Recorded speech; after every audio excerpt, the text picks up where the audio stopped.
Yes, beta, today we will discuss about the rabies. Rabies is purely 100% viral disease. Viral means it is created by or produced by any particular virus, that is lysovirus. इसके कारण क्या होता है, ये सारा का सारा इसका स्प्रेडिंग होता है। अब सबसे पहला होता है हमारे पास mode of transmission.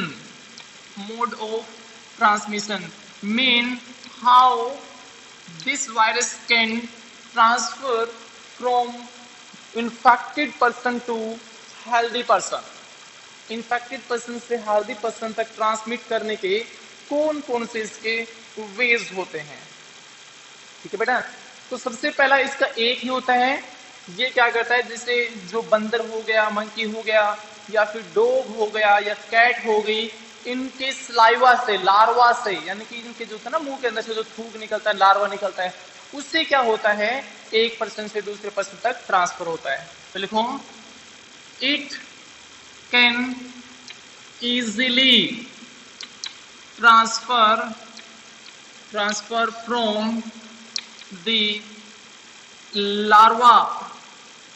From the larva, यानी कि आप स्लाइवा भी लिख सकते हो। आप स्लाइवा इन्फेक्टेड पर्सन के केस में लिखेंगे। जैसे अगर मैं बात करता हूं, from saliva of any infected person, किसी भी इन्फेक्टेड पर्सन के लार्वा से। अगर मान लीजिए किसी को रेबीज है और आप उसके साथ बैठकर खाना खा रहे हो, तो इट मीन कि आपके अंदर रेबीज का वायरस इजीली ट्रांसफर हो जाएगा। And by the bite of या by the biting of dog, cat, monkey etc. ये जो एनिमल्स होते हैं, इनके अंदर ये वायरस जो होता है वो हाईली एक्टिव होता है। तो बैट भी अगर बात करें, बैट भी जो होता है इजीली ट्रांसफर करता है। फॉक्स के अंदर भी होता है, मंगूज के अंदर भी होता है, जैकल के अंदर भी होता है। These are some animal by which lysovirus can easily transfer from that organism to human. उस ऑर्गेनिज्म से ह्यूमन के अंदर इजीली ट्रांसफर हो जाता है, मीन मोड ऑफ ट्रांसमिशन। अब ट्रांसमिशन हो गया, उसके अंदर आ गया, तो सबसे पहले क्या हो गए, सिम्टम्स क्या होते हैं उसके। What is the symptoms mean, कैसे पता करें कि इसके अंदर रेबीज वायरस की एंट्री हो चुकी है या फिर नहीं हुई। तो कुछ सिम्टम्स जो होते हैं ना, जर्नल सिम्टम्स, वो बहुत सारे डिजीज के एक जैसे रहते हैं। जैसे सबसे पहले मैं कहता हूं headache and high fever. Headache and high fever कहता है, सबसे पहले सिम्टम्स है सर दर्द होना स्टार्ट हो जाएगा और बुखार होनी स्टार्ट हो जाएगी। लेकिन ये नहीं है कि सर दर्द और बुखार होगा तो कंफर्म है कि रेबीज ही है। नो, ऐसा कुछ भी नहीं हो सकता, ये कॉमन है, दूसरा भी चलता है। सेकेंड आता है हमारे पास मसल्स पेन। ये बिल्कुल होता है, मसल्स पेन, बॉडी के अंदर बहुत ज्यादा पेन होना स्टार्ट हो जाता है। ठीक है, क्योंकि ये बाइट करेगा तो जो मसल्स के अंदर जो वायरस की एंट्री होगी, तो वो जब एक जगह से दूसरी जगह ट्रांसफर होगा तो बिल्कुल श्योरली है कि वो पेन करेगा ही करेगा। थर्ड जो होता है ना, वो सबसे मेन होता है। थर्ड जो होता है वो क्या होता है कि जो पर्सन है वो पानी से डरेगा। Person is afraid from water. Person is afraid from water, पानी से डरेगा। इसलिए इस डिजीज का दूसरा नाम हाइड्रोफोबिया भी बोलते हम। This disease is also known as hydrophobia. अगर किसी को रेबीज हो गया तो उसको नहला नहीं सकते बेटा, हम पानी भी नहीं पिला सकते उसको, हम जूस ज्यादा पिलाएंगे उसको। तो इसलिए क्या होता है, हाइड्रोफोबिया की सबसे मेन जो सिम्टम्स होता है, पहचान होता है, वो होती है कि जो जिस भी पर्सन के अंदर इस वायरस का की एंट्री हो गई तो वो पर्सन क्या होगा, पानी से डरना स्टार्ट कर देगा, बहुत ज्यादा पानी से दूर से ऐसे चमकेगा, यानी कि होता है ना कुछ चीज होते हैं एकदम चिमक चिमक के दूर जाती है, यानी कि बहुत डर लगता है उस चीज से। तो सहमत, अगर ये हो गया किसी को, या उससे पहले क्या होता है, मेथड ऑफ प्रिवेंशन। नेक्स्ट हमारे पास मेथड ऑफ प्रिवेंशन, कि इसको प्रिवेंट करने के कौन कौन से मेथड है।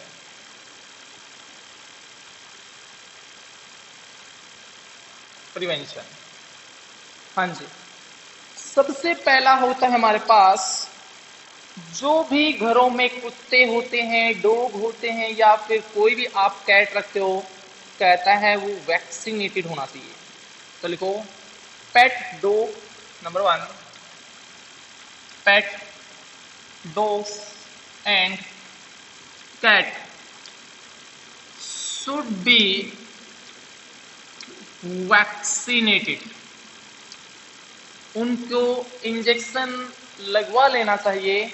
अगर हम यहाँ पर हमारी बात करें तो एचयू के अंदर बहुत सारी डॉग्स की नर्सरी बनाई गई है जहां पर उनको वैक्सीनेट किया गया जाता है। ठीक है भाई। सेकंड कहता है जहां पर उस डॉग ने बाइट कर लिया, उस बाइट को क्या करो, साबुन के साथ धो लो। तो लिखो bite area should be cleaned with soap। घर पे आके क्या करो, बिल्कुल आसानी से उस एरिया को क्या कर लो, साफ कर लीजिएगा। ठीक है भाई। थर्ड तो होता ही सबसे, कंसल्ट टू डॉक्टर।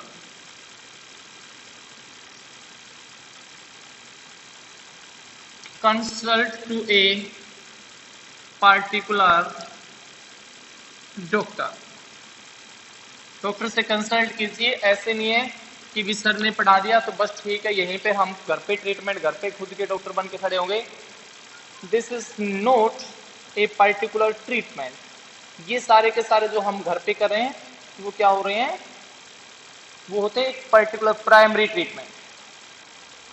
फोर्थ जो होता है बेटा, अगर आपको ऐसे लगे कि कोई डॉग की वॉइस चेंज हो गई है या वो पागल हो गया है, तो आपको ऐसे लगते सिम्टम्स ऑफ मैडनेस या वॉइस चेंज, तो उस डॉग को क्या कर देना चाहिए, किल कर देना चाहिए।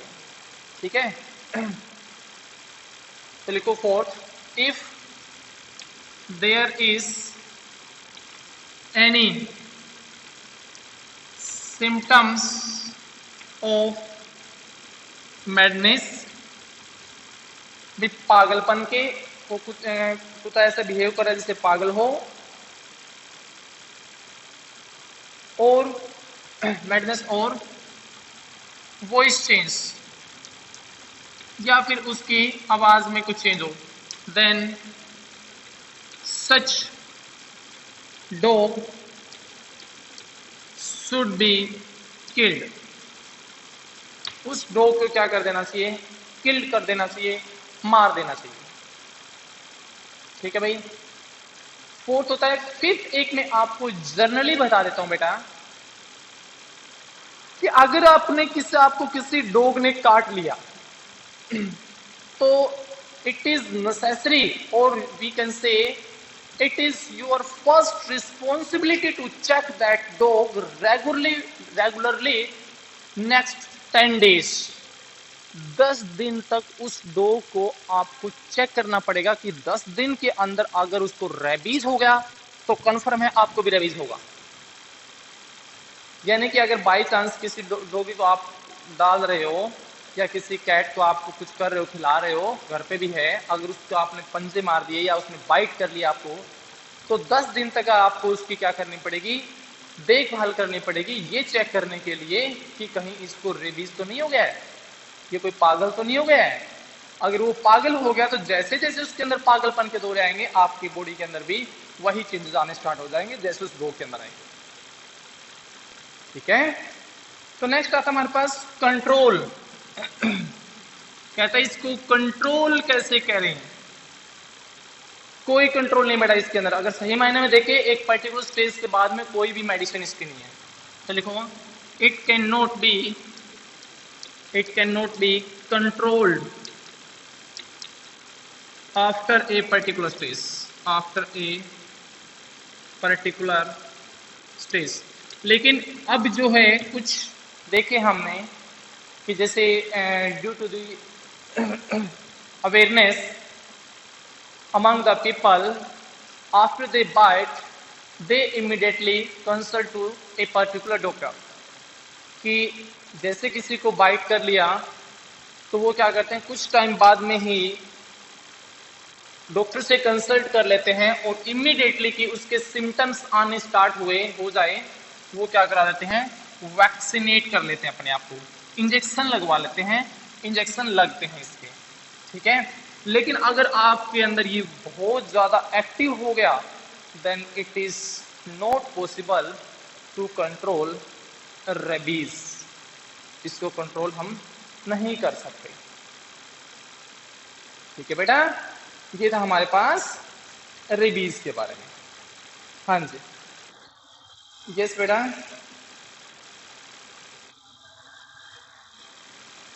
एक स्टेज के बाद में वो बिल्कुल हो जाती है, लेकिन आज तक इतना है नहीं, हम कंट्रोल कर लेते हैं इसको। नहीं हुई है, रेबीज से डेथ नहीं होती। डेथ रेट अगर मैं इंडिया के अंदर ये कहूँ कि कितनी है तो इस टाइम प्रेजेंट सिनेरियो में रेबीज से डेथ रेट जीरो ही मान के चलता हूँ, क्योंकि हम वो नहीं करते ना,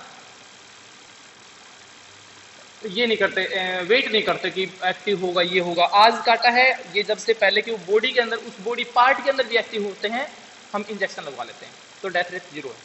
हाँ जी, नेक्स्ट होता है हमारे पास पोलियो। सभी को पता है, तो लिखो it is caused by polio virus. देखो इसके वायरस का नाम भी पोलियो ही है। ठीक है भाई, और ये अगर ध्यान में देखें तो प्रेजेंट सिनेरियो के अंदर जो पोलियो अफेक्टेड पर्सन है वो नील है हमारे इंडिया के अंदर, क्योंकि जो पल्स पोलियो अभियान है जिसके ब्रांड एम्बेसडर अमिताभ बच्चन थे, वो काफी उन्होंने ये की ऐड की है और पीपल को जो एजुकेट किया है कि आप अपने बच्चों को क्या कराइए, वैक्सीनेट करा लियो, पोलियो वैक्सीनेट कीजिए। तो लोगों ने क्या किया, बिल्कुल अपने बच्चों को प्रॉपरली तरीके से इस पोलियो की वैक्सीन यानी कि मेडिसिन दिलाई है। तो आज अगर हम इंडिया के अंदर सही मायने में देखें तो पोलियो के जो वैक्सीन लगते थे या दवाई पिलाई जाती थी वो सारी की सारी टोटली बंद हो चुकी है। ठीक है भाई, अच्छा भाई, पोलियो वायरस पे आता है। नेक्स्ट होता है हमारे पास methods of transmission. Mean how this polio virus can transfer from infected person to healthy person। ठीक है भाई, तो मेनली जो होता है बेटा ये क्या करता है, पोलियो वायरस डायरेक्ट कॉन्टैक्ट से क्या करता है, ट्रांसफर होता है। और मेनली जो एक पर्सन से दूसरे पर्सन के अंदर ट्रांसफर करता है ये क्या करता है, ब्लड कॉन्टैक्ट से ज्यादा होता है, ब्लड से ज्यादा ट्रांसफर होता है। और जाते ही ये क्या करेगा, बॉडी के नर्वस सिस्टम को अफेक्ट करता है, यानी कि नर्व जो काम कर रही होती है, जो स्पाइनल कोड काम कर रही होती है, यानी कि उसका जो कोऑर्डिनेशन सिस्टम है बॉडी का, स्पाइनल कोड की एक्टिवेशन, उसको खत्म करके उस बॉडी पार्ट को क्या करता है कि डेड कर देती है। और वो पार्ट क्या होगा, ऐसा लगता है कि वो बिल्कुल खत्म हो चुका है। ठीक है, तो लिखो it can transfer by direct contact से ट्रांसफर होती है और मेनली बाय ब्लड से ज्यादा ट्रांसफर होती है। छोटे बच्चों में ज्यादा होती है बेटा, ये छोटे बच्चों में बहुत ज्यादा होती है। It affect our spinal cord as well as nervous system। Nervous system को हमारे को क्या करती है, डायरेक्टली अफेक्ट करती है, उसको क्या करती है, इमीडिएटली वीकनेस का काम, वीकनेस लाने का काम ये करती है। इसके बाद में आता है हमारे पास सिम्टम्स। सिम्टम्स क्या क्या हो गए, सबसे पहले ये है बिल्कुल हेडेक एंड फीवर, ये तो कॉमन होती है, तो मैक्सिमम हर एक के अंदर होता है। नेक्स्ट सेकंड आता है हमारे पास paralysis of body part, paralysis of body part. जैसे मैं बात करूं, सबसे पहले जिसका जो अटैक होता है वो लिम्स के ऊपर होता है, जबान जो होता है वो तुतलाने लग जाती है, यानी कि वी कांट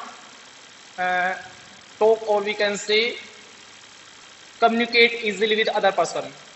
और थर्ड होता है रेस्पिरेटरी फेलियर, रेस्पिरेटरी फेलियर।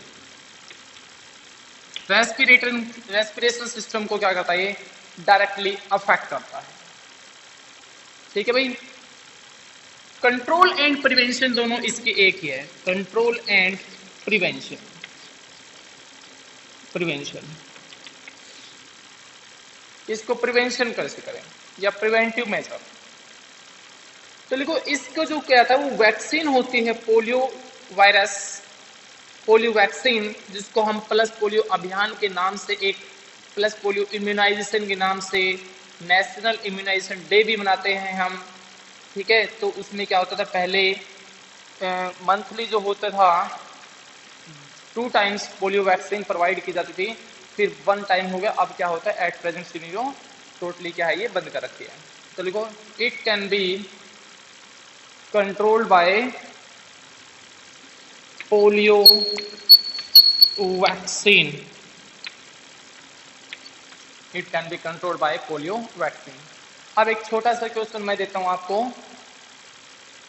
जो आते ही मंडे को हम डिस्कस करेंगे, मैं आपसे पूछूंगा, right this short note on plus polio अभियान, प्लस पोलियो अभियान, right this short note on plus polio अभियान।